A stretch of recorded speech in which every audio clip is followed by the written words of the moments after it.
أعوذ بالله من الشيطان الرجيم بسم الله الرحمن الرحيم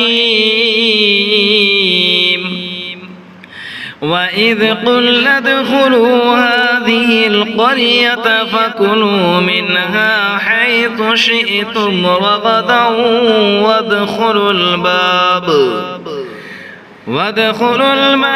سجدا وقولوا حطة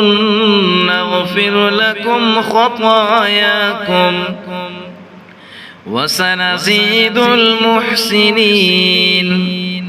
فبدل الذين ظلموا قولا غير الذي قيل لهم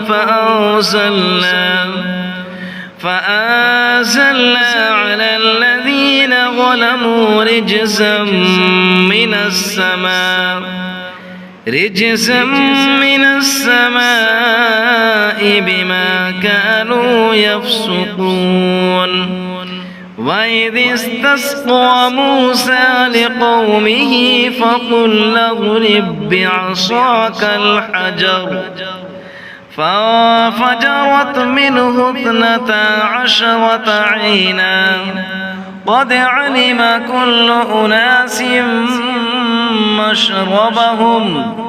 كلوا واشربوا من رزق الله ولا تعثوا في الأرض مفسدين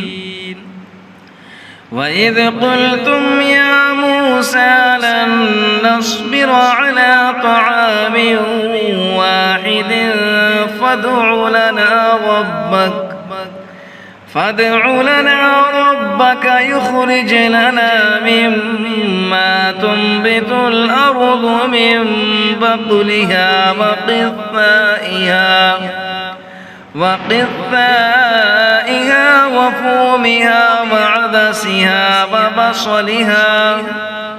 قال أتستبدلون الذي هو أدنى بالذي هو خير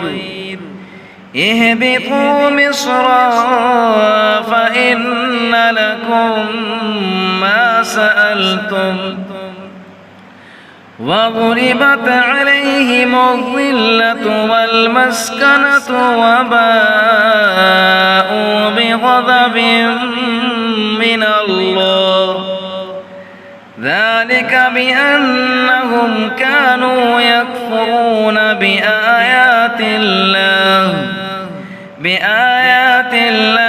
ويقتلون النبيين بغير الحق ذلك بما عصوا وكانوا يعتدون صدق الله العظيم। आप हजरात से गुजारिश है कि आप मेरे चैनल को सब्सक्राइब कर लें ताकि मेरी वीडियो आप तक आसानी से पहुंच सके। अल्लाह तबारक व तआला हम सबको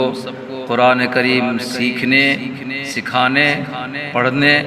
और इस पर अमल करने की तौफीक अता फरमाए। आमीन तुम आमीन।